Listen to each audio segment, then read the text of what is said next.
The पाठ प्रकृते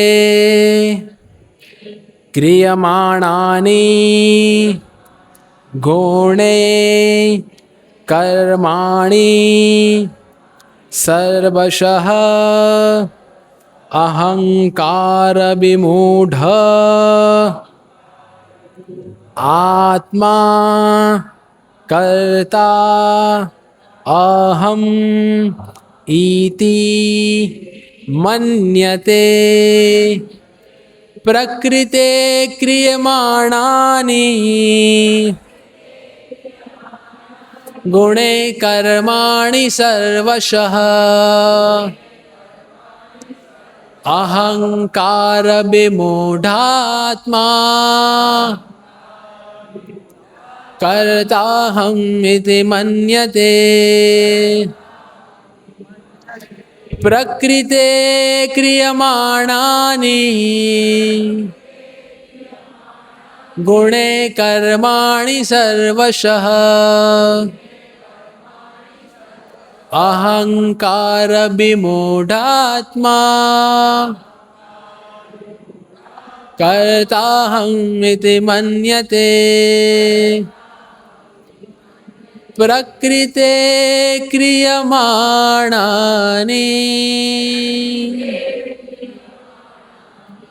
गुणे कर्माणि सर्वशः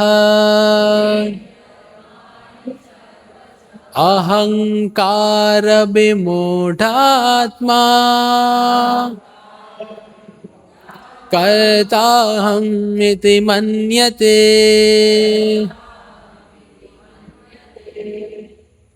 प्रभु जी,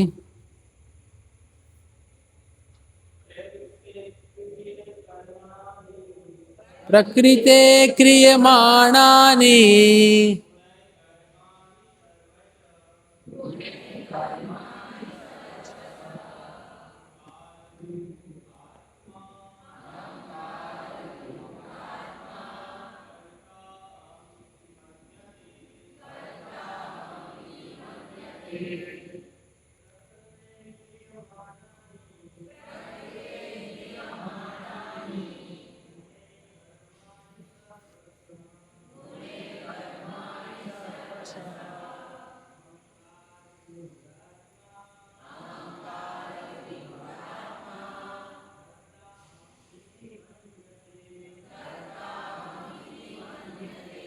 माताएं,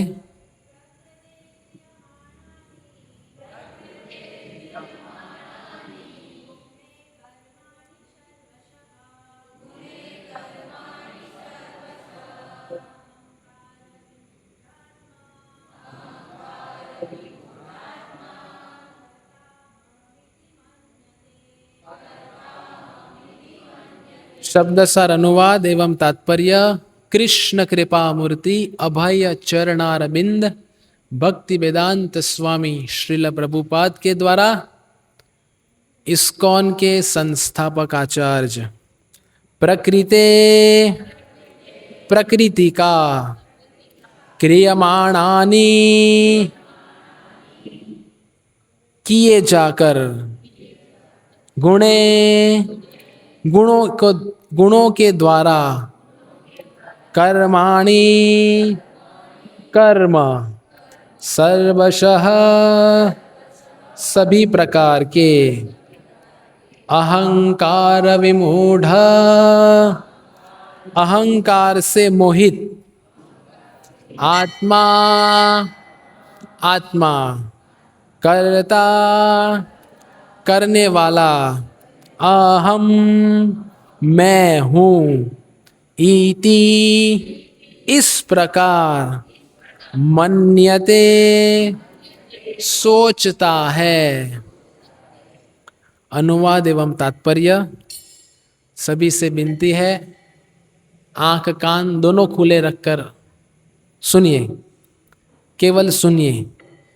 जीवात्मा अहंकार के प्रभाव से मोहग्रस्त होकर अपने आप को समस्त कर्मों का कर्ता मान बैठता है, जबकि वास्तव में वे प्रकृति के 3 गुणों द्वारा संपन्न किए जाते हैं।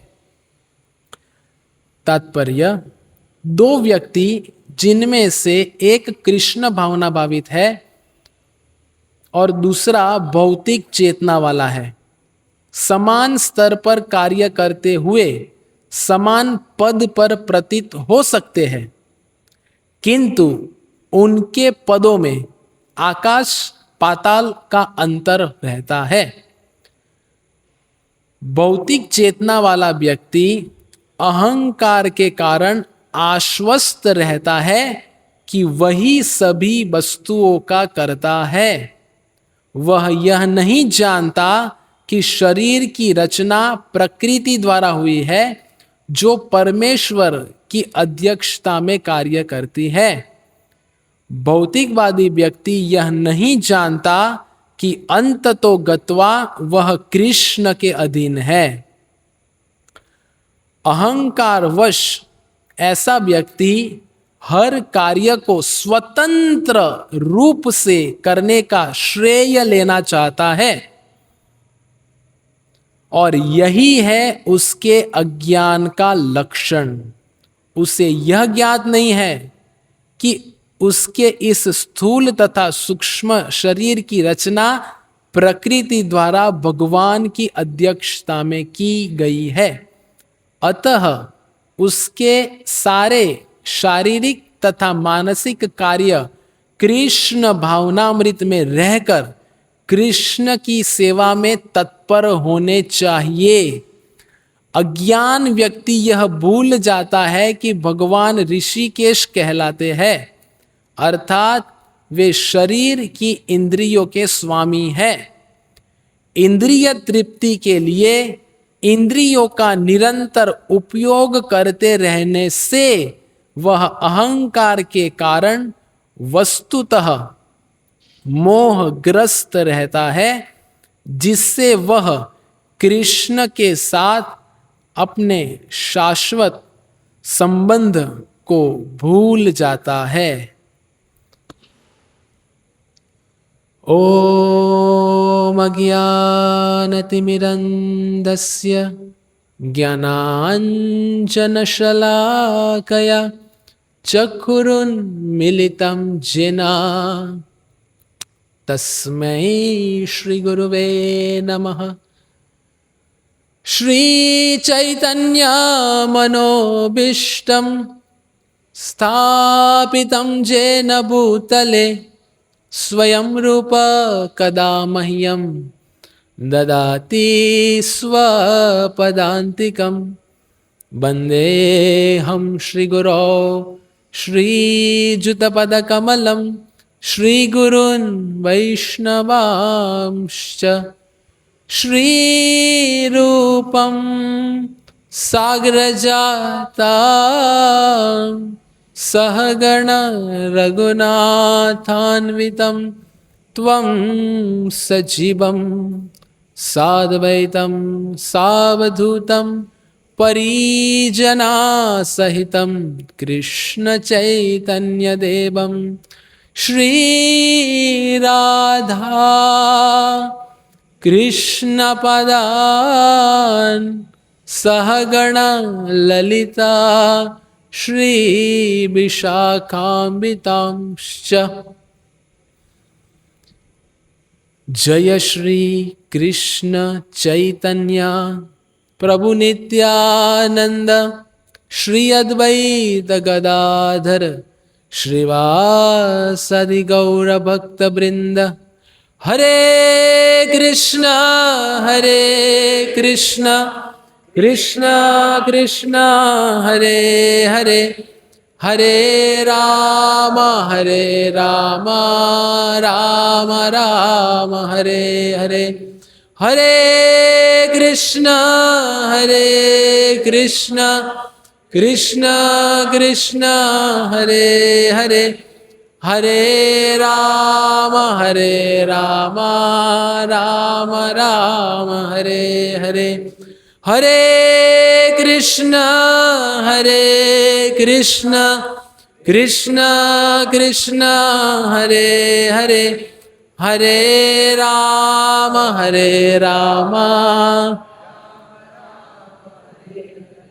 हरे कृष्ण हरे कृष्ण। तो कल ही हमने क्या मनाया? कल क्या था? शनिवार।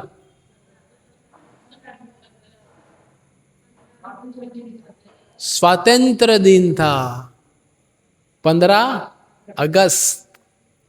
स्वतंत्र हो गए हम? नहीं। ले, कल छुट्टी मनाई, घर पे बैठ के मजा किया और बोल रहे हम स्वतंत्र नहीं है।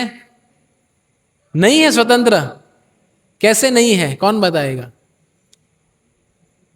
बोलिए।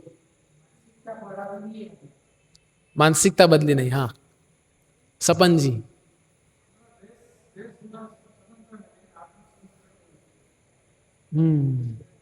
तो देखेंगे आगे। आज का हमारा विषय है स्वतंत्रता की बीमारी। इसको तो हमने बीमारी बता दिया। कैसे ये स्वतंत्रता एक बीमारी है। आज के श्लोक में हमने देखा जो भगवान कह रहे हैं। अगर आपने श्रील प्रभुपाद जी का तात्पर्य अगर ठीक से सुना होगा तो आप समझे होंगे कि स्वतंत्र होना कोई स्वस्थ व्यक्ति की पहचान नहीं है। इसीलिए ये स्वतंत्रता की बीमारी के अंतर्गत हमने ये विषय का चयन किया है। क्या हर बात पूछना जरूरी है? आपका क्या राय है? आपका क्या मंतव्य है?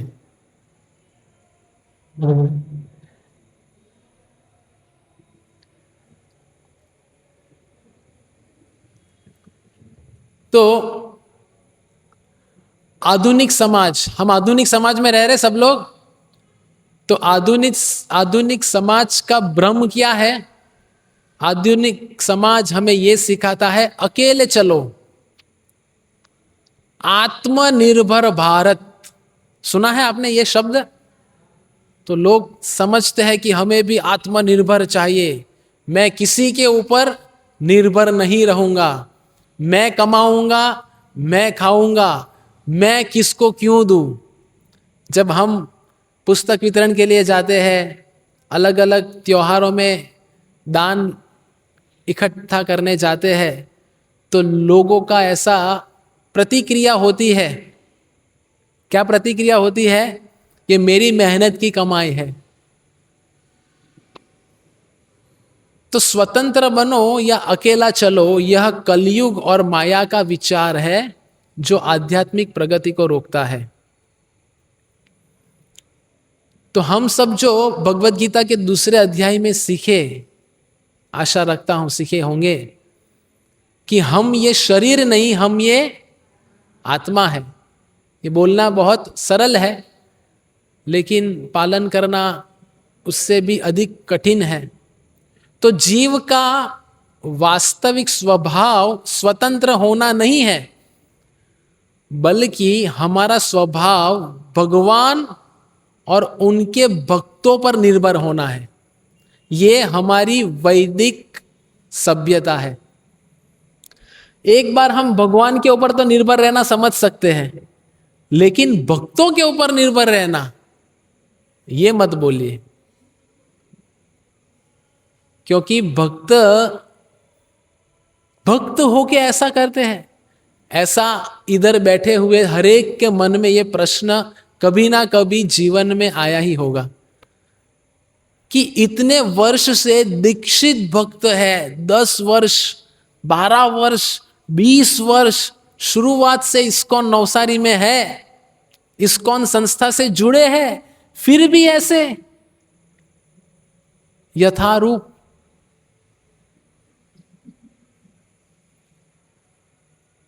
तो ये आज का श्लोक हमें क्या दर्शाता है? जैसे हमने इधर ये बताया कि जीव का स्वभाव निर्भर होना है। तो निर्भर क्यों होना है? अगर कोई बुद्धिमान व्यक्ति होगा तो प्रश्न करेगा कि भाई मैं किसी के ऊपर निर्भर क्यों रहूं। तो उदाहरण दिया जाता है, जिस प्रकार रीढ़ की हड्डी के बिना शरीर खड़ा नहीं रह सकता और श्वास के बिना शरीर जीवित नहीं रह सकता। संभव है रीढ़ की हड्डी के बिना? हड्डी तो छोड़ो, अगर एक रीढ़ की हड्डी में अगर वो आते हैं ना मन के क्या बोलते हैं, तो अगर एक थोड़ा इधर उधर हो जाए तो व्यक्ति ऐसा हो जाता है, कुछ नहीं कर पाता। तो हमारा पूरा शरीर भी निर्भर है हड्डियों के ऊपर। उसी प्रकार बिना किसी सपोर्ट के हमारा मन और आत्मा आध्यात्मिक मार्ग पर नहीं टिक पाएंगे। अगर ये सोच है कि स्वतंत्र भारत का मैं स्वतंत्र नागरिक हूं, ऐसी आजादी और कहा, कर लो दुनिया मुट्ठी में। जब हम देखते हैं तो एक दिन सबके अंदर भर भर के देशभक्ति जागृत हो जाती है और सब लोग नारे लगाते हैं, सब रास्ते रोक देते हैं। और अगर इन्हीं देशभक्तों को अगर हम कह दे कि हमें सरहद पे आप जैसे उत्साही और नौजवानों की आवश्यकता है, इन देशभक्तों में से कितने देशभक्त तैयार होंगे? तो ये देशभक्ति बोली बच्चन। क्योंकि हम आज जो इतना लोग धर्म का बोला बाला करते हैं, हम हिंदू है, ये संस्था अलग अलग समाज में संस्थाएं हैं, लेकिन यही संस्था चलाने वाले संस्था के सदस्य के घर अगर हम ये भगवत गीता को लेके दस्तखत करते हैं तो लोग कहते हैं हमें नहीं चाहिए। तो आधार के बिना स्वतंत्रता संभव नहीं है। ये पुस्तकों का आधार हमें चाहिए। अवलंबन मतलब निर्भर का अर्थ है आश्रय लेना। स्वतंत्र चलने की जो जिद है ना हमारी, यही सबसे बड़ी बीमारी है। अगर कोई व्यक्ति किसी के नेतृत्व में नहीं है तो समझ लेना है कि वो उसके लिए खुला पिंजरा नहीं है, उसने मजा नहीं मारनी चाहिए।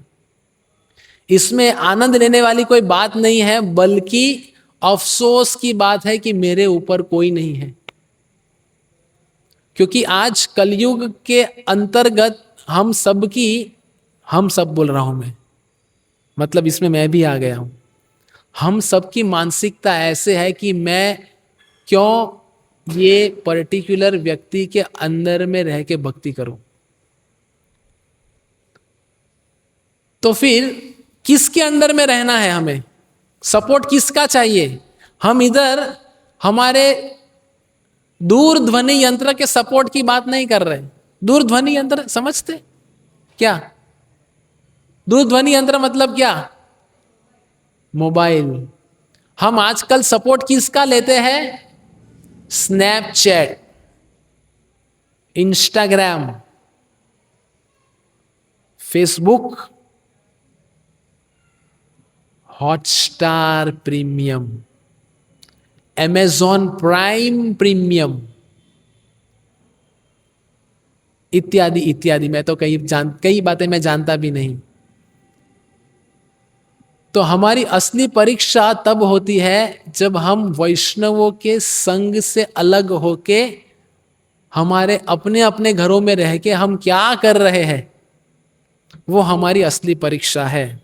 क्योंकि मंदिर में रह के अपने आप को किसी के अंडर में रखना वो बहुत सरल है, पर हमारी स्वतंत्र मानसिकता ये मंदिर की चार चौखट, चार दीवार को पार करने के पश्चात जब हम उस पार जाते हैं, ज्यादा दूर जाने की जरूरत नहीं है, केवल बाहर कदम रखिए अपने मोटरसाइकिल तक, तभी से हमारी यात्रा शुरू हो जाती है कि हमारा मन कितना हमें बदमाशी करता है। तो हमें किसी के नेतृत्व में रहना है, तो मैं किन के नेतृत्व में रहूं? तो अपने आप को ये त्रिकोण के अंदर रख दीजिए। और वो त्रिकोण क्या है? गुरु, साधु और शास्त्र। गुरु वह है जो हमारे जीवन का प्रत्यक्ष मार्गदर्शन करते हैं, वो हमें देखते हैं, हमारे चाल चलन जानते हैं, हमें प्रत्यक्ष मार्गदर्शन करते हैं। शास्त्र जो हमारे ज्ञान और आचरण का आधार है, और साधु वह है जो हमें भक्ति मार्ग पर उत्साह और संग देते हैं। तो जिन वैष्णवों के संग में हम सब हैं वह साधु है, तो वो हमें उत्साह प्रदान करेंगे। मंगल आरती आइए, 16 माला जप कीजिए, सेवा में आइए। अभी इसमें होता क्या है कि साधु के साथ में रहने में थोड़ी समस्या हो जाती है। गुरु के साथ में रहना सरल है, क्योंकि गुरु तो क्या मार्गदर्शन देके चले जाते हैं। तो गुरु दूरથી ડુંગર રળિયામણા, એટલે गुरु फोटाમાં गुरु महाराज आशीर्वाद दीजिए कि मैं भक्ति कर सकूं, मैं इस पथ पर आगे बढ़ता रहूं, अहंकार से मुक्त हो जाऊं। गुरु तक ठीक है, गुरु आप आशीर्वाद देते रहिए, हम नमस्कार करते हैं। शास्त्र को तो हम खोलते ही नहीं, क्योंकि हम कहते हैं कि ये कौन पढ़ेगा, आजकल सब मोबाइल में आ जाता है। मोबाइल मतलब क्या? हमारा मिनी डीमार्ट, जो चाहिए वो शॉपिंग कर लो। ये प्रवक्ता पसंद नहीं, डिलीट। ये पसंद है, डिलीट। कौन सा प्रवक्ता पसंद है? म्यूजिक वाला। इधर कुछ बोला, टी नी नी नी नी नी नी नी, हमें लगता 3 घंटा कथा में बैठा, मेरी आंख इधर से उधर नहीं हुई, क्या मजा आ गया। तो म्यूजिकल कथा, तो जो हमारे कर्ण को प्रिय है वो हम अधिक सुनना पसंद करते हैं। पर हमें ये देखना चाहिए कि मेरी आत्मा के कल्याण का वास्तविक मार्ग क्या है। इसीलिए ना केवल गुरु, ना केवल शास्त्र, ना केवल साधु, ये तीनों का इक्वल समान रूप से मार्गदर्शन हमें समय समय पे आवश्यक है। इसीलिए प्रतिदिन एक भक्त ने श्रील प्रभुपाद जी का प्रवचन, अपने गुरु महाराज का प्रवचन और अन्य वैष्णव, और पुस्तकें तो पढ़ना ही पढ़ना है। पुस्तक नहीं पढ़ेंगे तो इस्कॉन में रह के भी आपको कोई उल्लू बना के जाएगा, समझ में नहीं आएगा। क्योंकि एक अस्पताल है ये। कोई कहेगा अरे इस्कॉन में आपके उधर भी लोग उल्लू बना जाते हैं, तो फिर क्यों आऊं मैं इस्कॉन संस्था में? नहीं, अस्पताल में जाने के बाद कोई बोलता है अरे सब मरीज है, क्यों मैं अस्पताल आऊं? अरे अस्पताल मरीज का इलाज करने के लिए है। हम सब लोग ये आध्यात्मिक अस्पताल आए हैं। इधर हम हमारा इलाज करने आए, ये नहीं देखने आए अरे तो कितने दिन से खटिया पे पड़ा है, अभी तक ठीक नहीं हुआ, अरे कितना खास रहा है, कितना बदबू मार रहा है, कितना मगजमारी कर रहा है, कितना चिल्ला रहा है। अस्पताल में जाके ये धंधे करते हम। तो अस्पताल में जाके हमारा प्रयास क्या रहता है?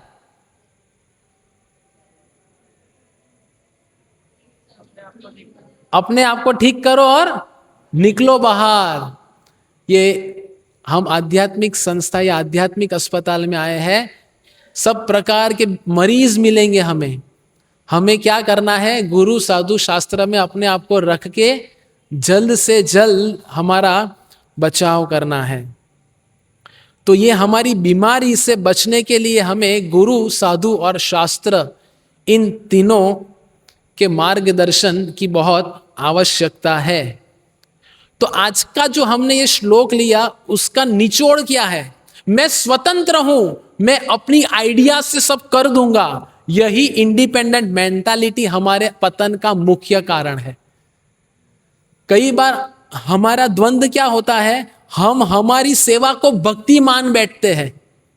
जैसे उदाहरण के तौर पे कोई रसोई घर का विभाग संभाल रहा है, तो वो सुबह से शाम तक रसोई घर में पड़ा रहेगा। ये ठीक होना चाहिए, ये ठीक होना चाहिए, ये साफ सुथरा होना चाहिए। ये होना आवश्यक है, मैं मना नहीं बोल रहा हूं, ये जरूरी है। लेकिन वो ये सोचेगा कि माला छोड़ के, माला ठीक से नहीं कर रहा है, हरे कृष्ण महामंत्र का जप नहीं हो रहा है, अध्ययन नहीं हो रहा है, श्रवण नहीं हो रहा है, और मेरा विभाग कर रहा है, तो ये क्या है, मैं मेरी आइडिया से सब कुछ कर लूंगा, और ये विभाग संभालते संभालते एक दिन कोई विभाग से निकाल देगा तो हम ये गेट से बाहर चले जाएंगे। क्योंकि हमारी आसक्ति गुरु साधु शास्त्र और हरि नाम में नहीं थी, हमारी आसक्ति तो मेरे विभाग में थी। किसी का विभाग श्रृंगार का होगा, किसी का विभाग पुस्तक का होगा, इत्यादि इत्यादि, सब अलग अलग विभाग होते हैं। तो विभाग ही मेरी भक्ति है, ये समझ बैठना, ये सबसे बड़ी हमारी भ्रांत धारणा है। ये तो भगवान की कृपा से हमें एक अवसर मिला है कि हम वो विभाग को अच्छी तरीके से संभालें, ताकि हम भगवान की सेवा को अच्छे से कर सके, इसीलिए हमें विभाग संभालने देते हैं। तो कई भक्तों का क्या होता है, विभाग संभालते संभालते आज की माला रह जाती है। कोई कहते हैं ये मेरी सेवा है, जन्माष्टमी पूरा दिन भर, ऐसा कोई व्यक्ति ऐसा बोल नहीं सकता कि मैं 2 घंटे नहीं निकाल पाया जप करने के लिए उत्सव में। अगर हम प्रतिदिन 16 माला नहीं कर सकते तो सबसे बड़ा दुर्भाग्य है हमारा। कोई ऐसा नहीं कह सकता कि मैं सुबह से सेवा में व्यस्त था, मैं रसोई में था, फिर ये किया, फिर वो किया, फिर ऐसा काउंसलिंग किया, फिर ये श्लोक लाया, वो श्लोक लाया, ये कोट लाया, वो कोट लाया। तो हम इधर ज्ञानी बनने नहीं आए हैं, हम इधर भक्त बनने आए हैं, वो आगे हम देखेंगे। तो ये जो आज का श्लोक है, तो सेवा में अहंकार की सूक्ष्म परिभाषा।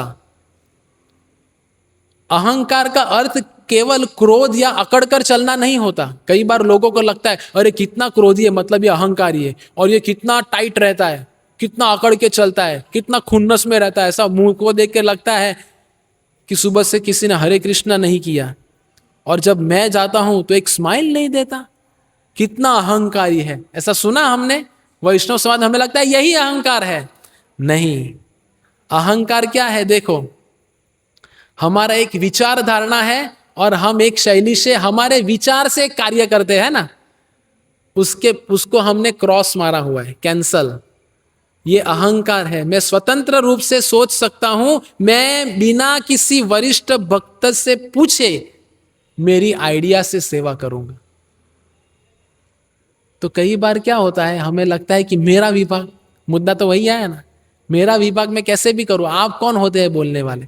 और कई बार हमें लगता है कि वरिष्ठों को तो क्या पूछना। तो ये हमारी बीमारी है, स्वतंत्र रहना। तो सही अभिगम क्या है, हमें एक विचार आया, हमें वैष्णवों से परामर्श करना है। इसीलिए क्या होता है कि हम वैष्णव जब एक साथ में आते हैं तो हम विचार विमर्श करते हैं कि ये सेवा करने तो कैसे किया जाए। और एक विचार आया, वैष्णवों से विचार विमर्श किया, फिर वो मार्गदर्शन में जब सेवा करते हैं, वो सेवा श्री श्री राधा माधव को अति प्रिय है। कोई कहता है मेरा तो स्वभाव ऐसा ही है, मैं तो ऐसे, मेरे साथ पट्टा है तो चलो, नहीं तो मैं तो ऐसा ही हूं। कोई ये करेगा तो समझ में नहीं आता क्या।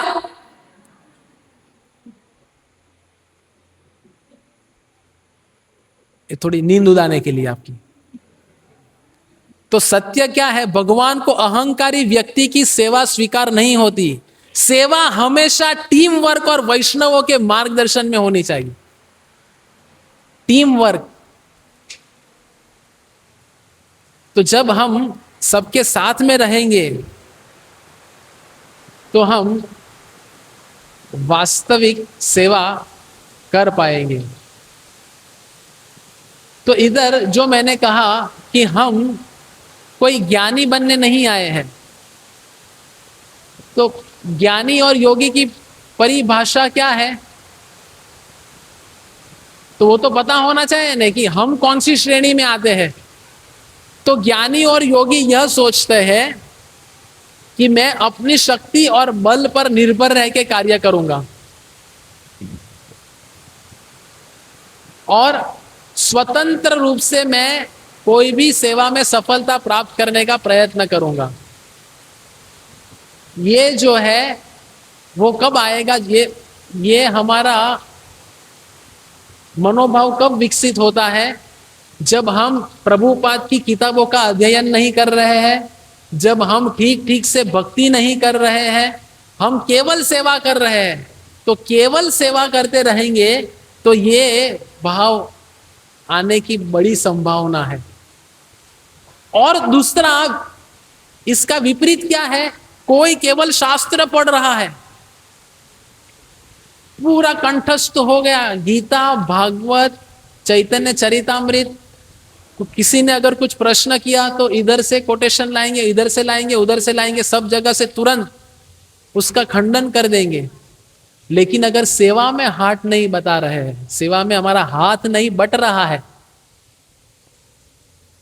तो वो भी कोई कार्य नहीं करेगा। तो हम भक्त बनने आए हैं, तो भक्त का क्या गुण होना चाहिए? भगवान की कृपा और नाम के आश्रय पर निर्भर है वो।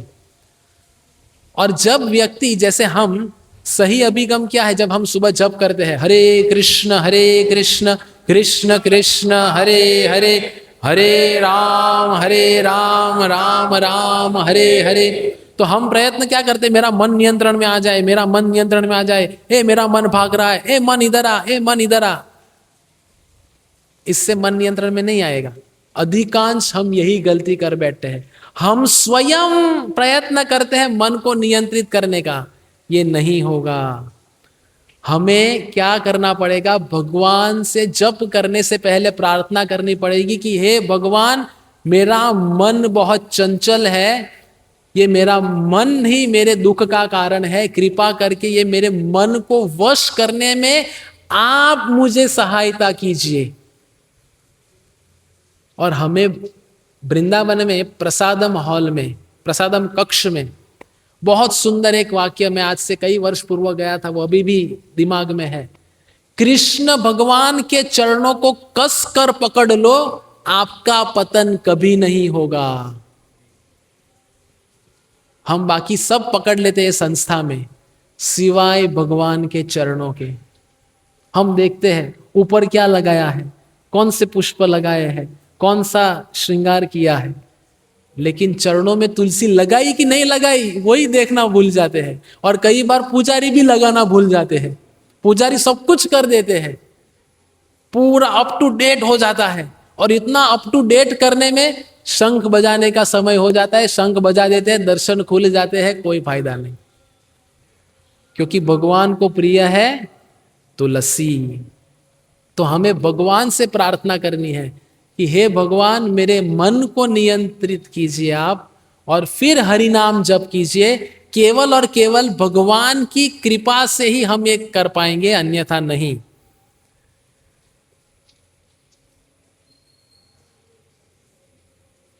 जो मैंने अभी बताया कि नाम जप कोई यांत्रिक प्रक्रिया नहीं है। अधिकांश हमारा यांत्रिक हो जाता, हरे कृष्ण कृष्ण कृष्ण हरे हरे, हरे राम राम राम हरे हरे, हरे कृष्ण कृष्ण कृष्ण हरे हरे, हरे राम राम राम हरे हरे, हरे कृष्ण कृष्ण कृष्ण हरे हरे, हरे राम राम राम हरे हरे। खुशबू आ रही है। तो ये यांत्रिक प्रक्रिया नहीं। कई बार हमारा जप तो ऐसे हो जाता है, 16 क्या 32 हो जाएगी, 32 क्या 64 भी हो जाएगी। लेकिन ये माला में आपने भगवान का सहारा कितना लिया। नाम नाम कार्य बहुधा निज सर्वशक्ति, तत्रार्पिता नियमित स्मरणे न कालः,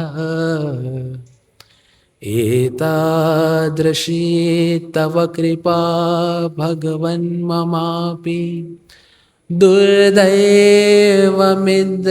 निहाजनिनानुराग,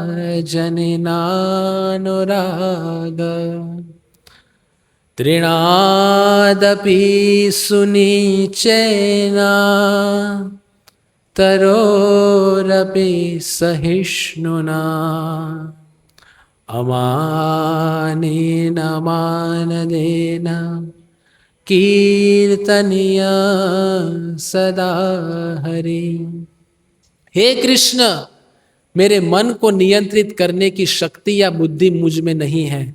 मैं आपकी शरण में हूं, आप ही मेरे मन को नियंत्रित करें। ये प्रार्थना हमारी जब होगी हर सेवा में, क्योंकि हर सेवा जब हम करते हैं तो हमारा मन ठिकाने नहीं होता। हम सेवा पूरी करने के लिए करते, कब पूरी हो जाए, कब मैं इधर से बाहर निकल जाऊं।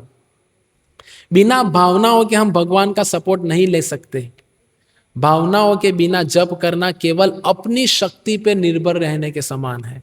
हमें लगता है मैं मेरे बलबूते पे कंट्रोल कर लूंगा, हम ऐसा ऐसा बैठेंगे, ये कर लेंगे, कोई प्राणायाम करेगा, फिर मैं जप करूंगा।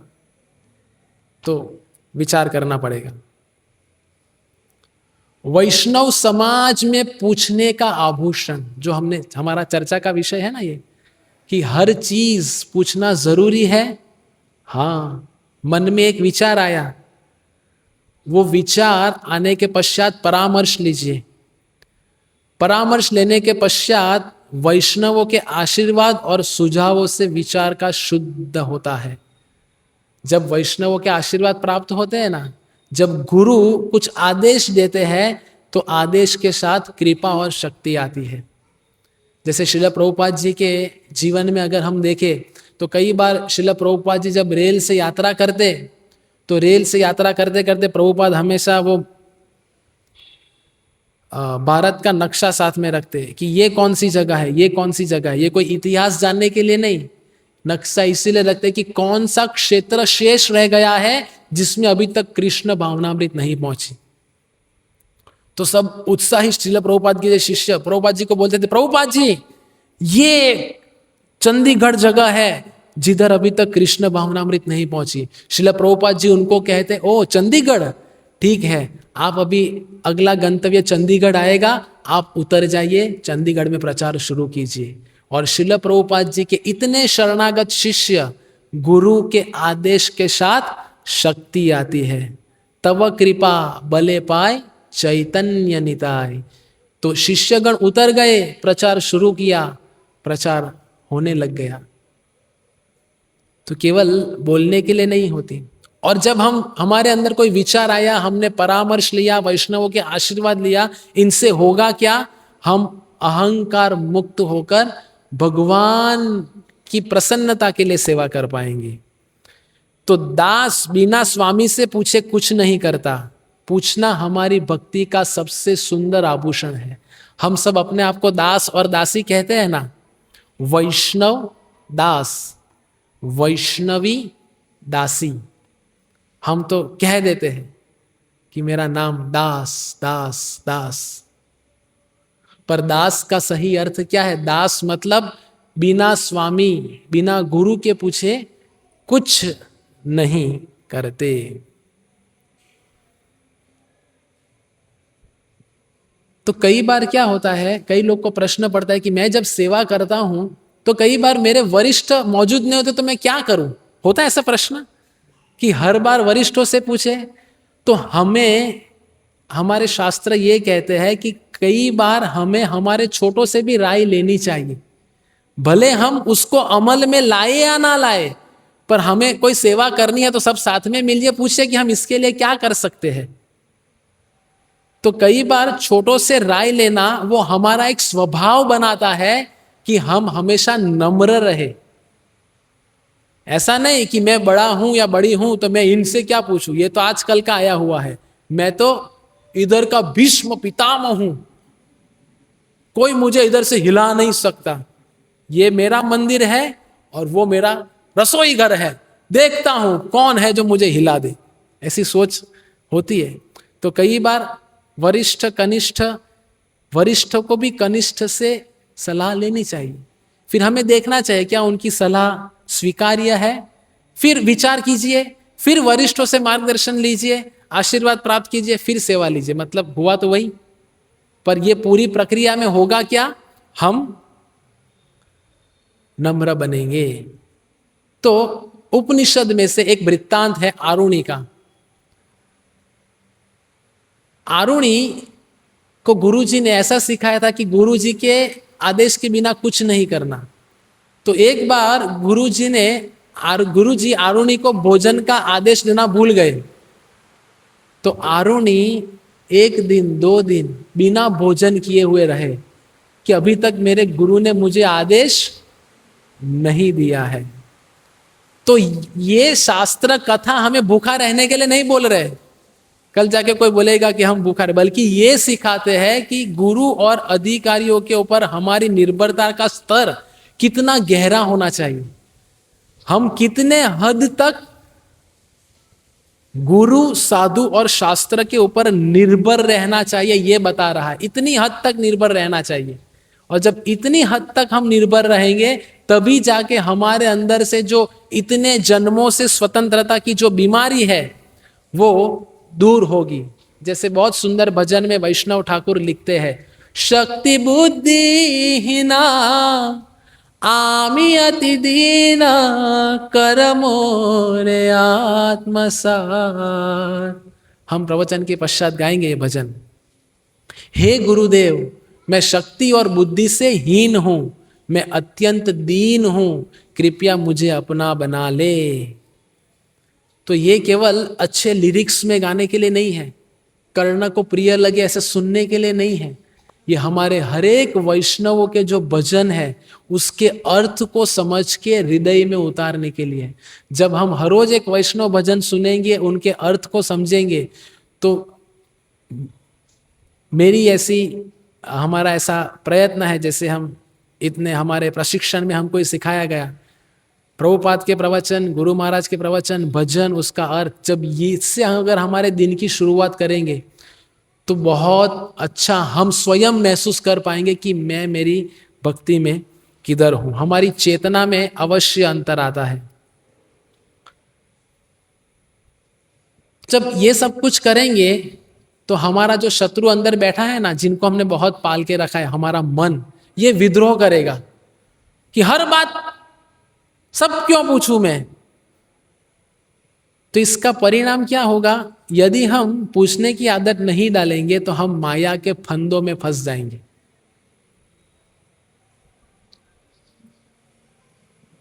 जैसे हर एक छोटे कार्य जो हमने बताया आरुणि के वृत्तांत से, कि इससे हम समझ पाएंगे कि कितना आवश्यक है वरिष्ठों का विचार विमर्श। स्वतंत्र कार्य के आध्यात्मिक परिणाम, यदि कार्य सही भी हो लेकिन वरिष्ठों से बिना पूछे किया गया हो तो भगवान उसे स्वीकार नहीं करते। तो कई बार क्या होता है कि मानो हम कोई कार्यक्रम का आयोजन कर रहे हैं, कोई सेवा कर रहे हैं, तो हमें लगता है कि इसमें तो क्या पूछना, चलो कर लेते हैं, तो इससे कार्यक्रम तो अच्छे से हो जाएगा, सब आने वाले लोग भी प्रसन्न हो जाएंगे। लेकिन जिनको प्रसन्न करना है वही अप्रसन्न हो जाएंगे। तो ऐसे कार्यों से भगवान प्रसन्न नहीं होते, बल्कि जीव में यह अहंकार गहरा हो जाता है कि देखो ये कार्यक्रम मैंने अपने बल पे किया ना, और भी ऐसे बड़े बड़े कार्यक्रम मैं अपने बल पे कर लूंगा। ये एक बीमारी है हमारी, और वो बीमारी और गहरी बन जाएगी। जब किसी को बीमारी पहले स्तर पे समझ में आती है, तब अगर उसका निराकरण नहीं किया, फिर जब बीमारी बहुत गहरी तीसरे स्तर तक, चतुर्थ स्तर तक पहुंच जाती है, तो डॉक्टर क्या कहते हैं, वैद्य क्या कहते हैं, ऐसा स्टेथोस्कोप कान से निकालेंगे, गले में डालेंगे और कहेंगे अब एक ही सहारा है। तो हमारा सब सहारा हो जाने के बाद फिर अगर ऊपर इंकित करेंगे तो वो कुछ काम का नहीं। कभी ना कभी तो ऊपर सहारा लेना ही है, तो क्यों ना पहले ही सहारा लिया जाए, पहले ही सहारा ले लो। वो हमारी नम्रता दर्शाता है। तो जब वैष्णवों से हम परामर्श लेते हैं तो इससे होगा क्या कि हम जब भक्ति के जो भी कार्य करें, जैसे नाम जप करना, सेवा करना, ये इन सब में हमें रुचि आने लगेगी। अब क्या हो रहा है कि हमें रुचि नहीं है पर हम किए जा रहे हैं कैसे तो भी। क्यों? क्योंकि नियम है, करना है, इसीलिए कर रहे हैं, इसीलिए सब कुछ चल रहा है। तो इसके अलावा कोई विकल्प नहीं है।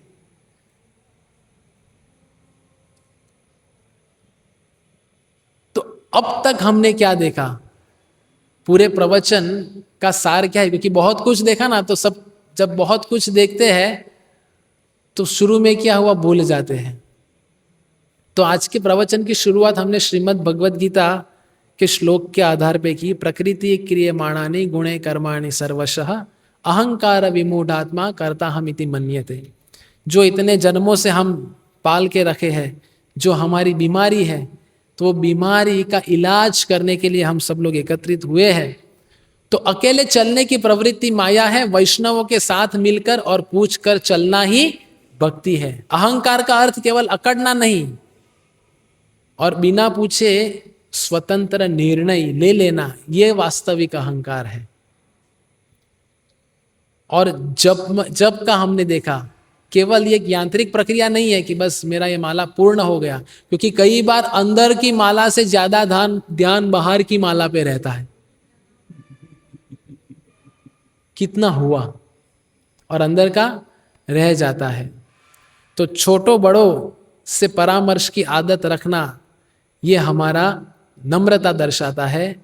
तो आइए हम अपनी स्वतंत्र रहने की मिथ्या धारणा को त्याग कर दें और श्री श्री गुरु और गौरांग और वैष्णवों को अपने आप को सौंप दें। जब सौंप देंगे, क्योंकि हमारा असली श्रेय क्या है पता है? To become an instrument in the hand of a Vaishnav. गुरु, साधु और शास्त्र के निर्देशन में अपने आप को एक साधन बना देना। साधन समझते ना? साधन मतलब क्या? जैसे ये एक साधन है, इसका उपयोग कोई भी कर सकता है। तो ऐसे अपने आप को साधन बना देना है सेवा के लिए, सहकार के लिए। क्योंकि आज हमारे संस्था में जो कमी है, कमी तो नहीं बोल सकते, हमारी गलती बोल सकते हैं, वो जो है वो है केवल हमारा सहकार नहीं है एक दूसरे से। आप सहमत हो मेरे से? सहकार की भावना हम सब में छूट रही है। क्यों हम सहकार करें? तो अगर हम सहकार करेंगे तो ये ऊपर वाली सरकार खुश हो जाएगी। तो अगर इनको प्रसन्न करना है तो भगवत गीता में भगवान कहे, मच्चित्ता मदगत प्राण बोधयंत परस्परम कथयंत माम नित्यम तुष्यन्ति च रमन्ति च। तो भगवान कहते हैं जब वैष्णव एक साथ बोलो हरे कृष्ण कृष्ण कृष्ण हरे हरे, हरे राम राम हरे हरे। तो हम ये आज का पूरा प्रवचन ये भजन के आधार पे था, तो हम ये भजन गा के प्रवचन को विराम देंगे। ये भजन श्रील भक्ति विनोद ठाकुर कृत है।